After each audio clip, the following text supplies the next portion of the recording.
It's your favorite stay-at-home millionaire, Nicole Ashley, and in today's video, I'm going to talk about 4 steps that you can do today to establish better credit for free.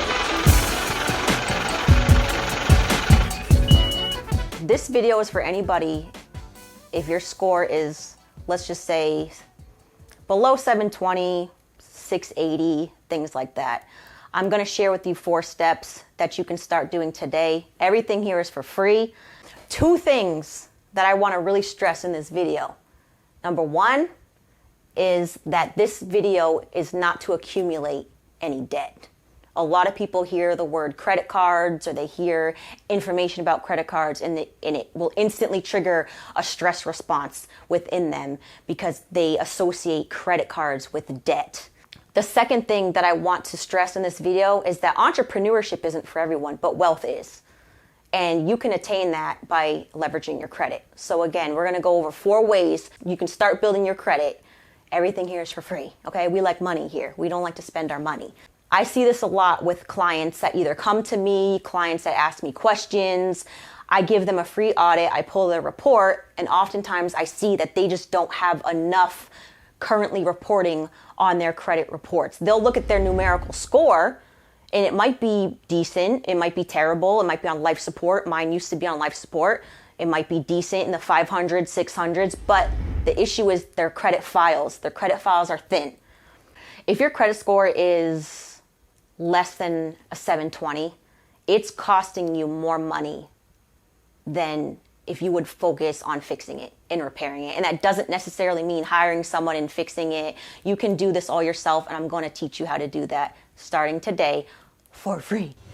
Step 1 would be you got to get a secured credit card. It's where I started. I couldn't get an unsecured credit card. I was getting denials across the board. Even when Credit Karma was telling me, you're pre-approved, you're pre-approved. No, I wasn't. Okay? I had to get a secured credit card. In my last video, I suggested Discover It. I put $300 down. Basically, it's a deposit. They use it as collateral because they don't have anything to go on to tell them if I'm financially responsible or not, if I'm going to run up that whole balance, if I'm going to pay it on time, if I'm going to be responsible with the limit that they extend to me in the future. They don't have anything to go on. So I had to get a secured credit card.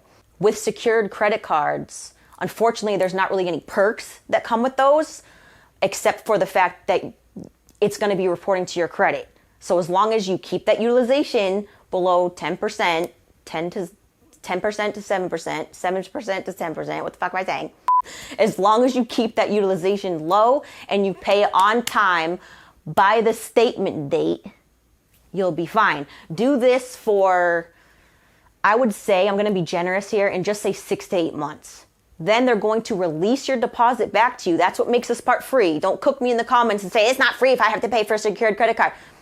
This is what makes it free. They release your funds back to you and they'll increase your credit line limit. And now that 300 could turn into 1,000. So now you have some more wiggle room. Now your credit score is going to go up because now they see, okay, you gave us this $300. You've been paying it on time by your statement date. You're paying your balance down. And the statement date, remember, is the day that they report to the agencies. That's when you want the balance to be the lowest. So you want to pay it all the way off as best as humanly possible on your statement date. And obviously no late payments. Please, no late payments. If you don't want to go the Discover It route, I am a huge advocate for credit unions. If you already have a relationship with a credit union or you would like to establish one, look one up at your choice. Open an account with them, and oftentimes they offer a secured credit card and you can open one through your credit union as well. I would again say you can do this for 6 to 8 months. It's going to build your credit report card, basically showing that you're paying on time, your utilization is low, and you're not running up your limits. So if your credit score is less than 720, if you're just sitting every day, not really fixing it, you're not worrying about it, you're using cash for everything. It happens to the best of us. A lot of us are not taught this in school. I don't know why. And our first example of credit are oftentimes our parents, our caregivers, and we don't realize that they may or may not have a bad relationship with credit. So they'll just tell us to use cash for everything.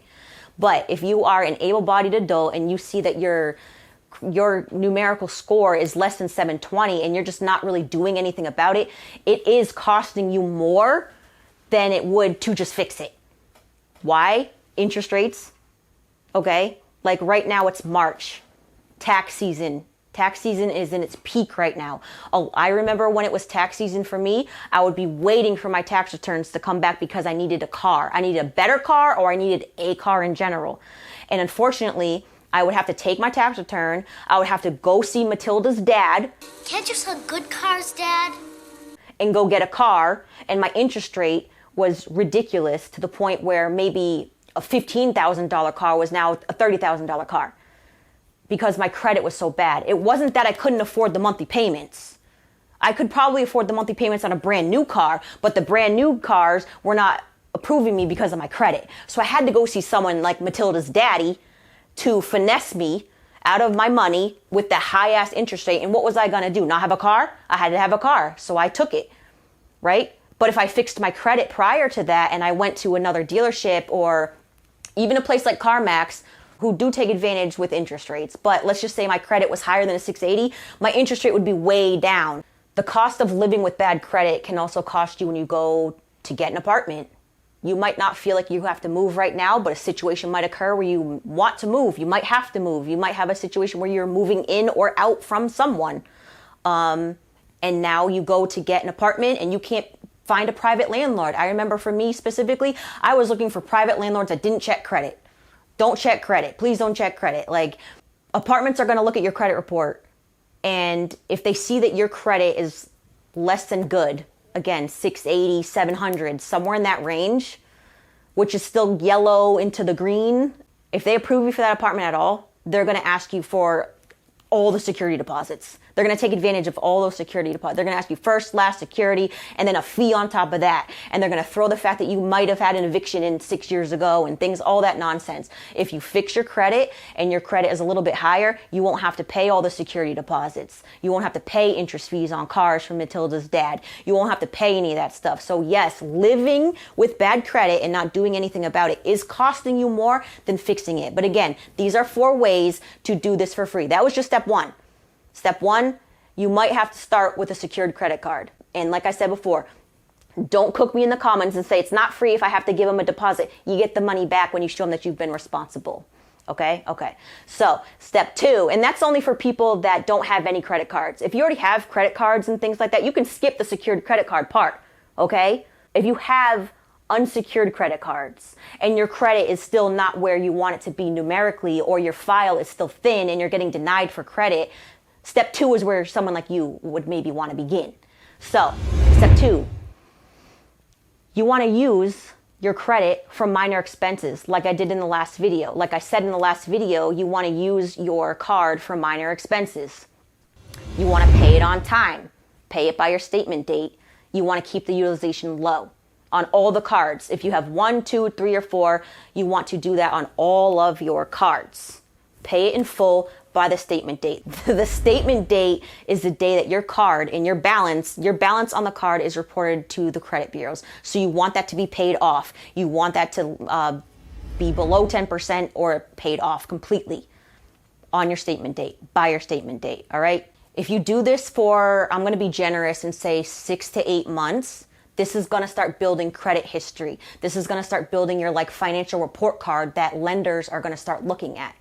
Again, on-time payments. If you're having a hardship and you know you're going to pay it late and you can't do it, call them. So this is going to establish trust that other banks and lenders are going to see that you're paying your card on time and you're not using your entire limit. So they're going to be willing to offer you additional lines of credit. So now instead of starting out with that $300, now you might have $1,000 card. So now your total line of credit could be $1,300 combined on 2 separate cards, or maybe even 1. Also, that $300 from step 1 is now back to you.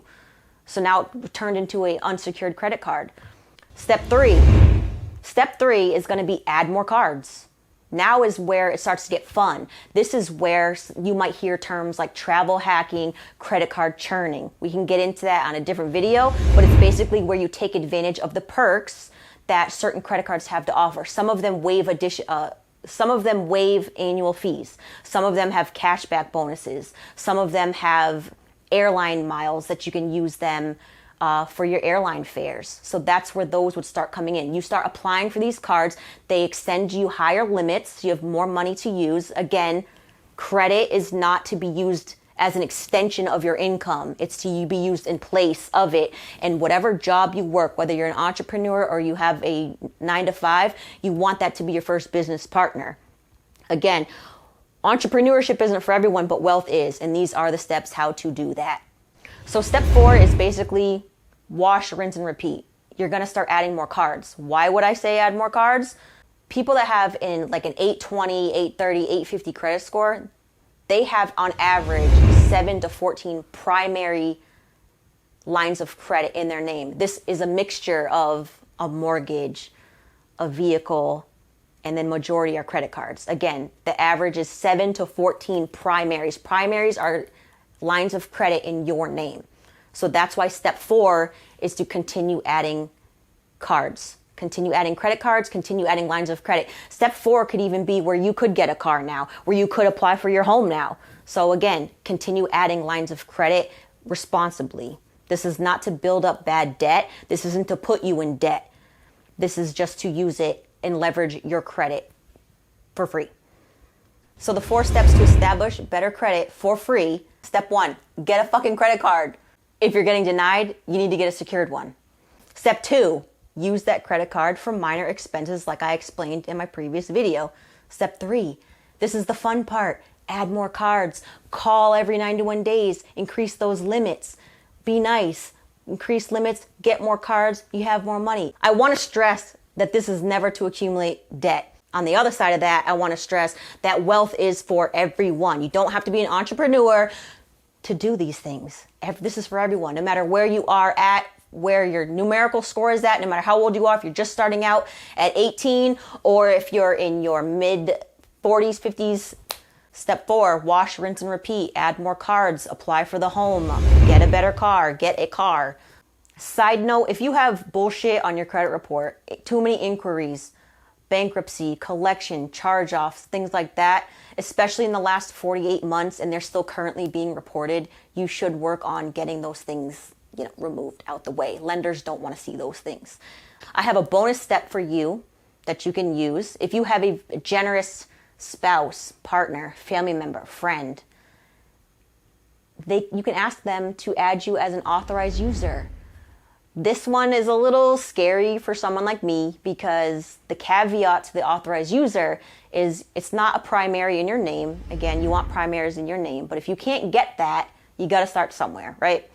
If they add you as an authorized user, please keep in mind that you are adopting their financial history associated with these credit cards. So if they have late payments, if their utilization is way past, is over 30%, if they're maxing out their limit, if they are using it irresponsibly, maybe you don't want them to ask you to add you as an authorized user. This doesn't automatically give you a card and you can just start swiping away wherever you want. No, but it does start reporting on your credit.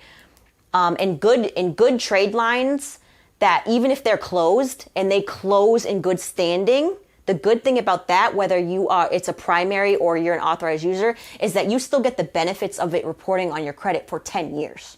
Versus if you have collection, charge off, things like that, they sit there on your credit and affect you negatively for 7 years. So there's a lot of misconceptions about credit. I personally have a love-hate relationship with credit. I really dislike why it was invented in the first place.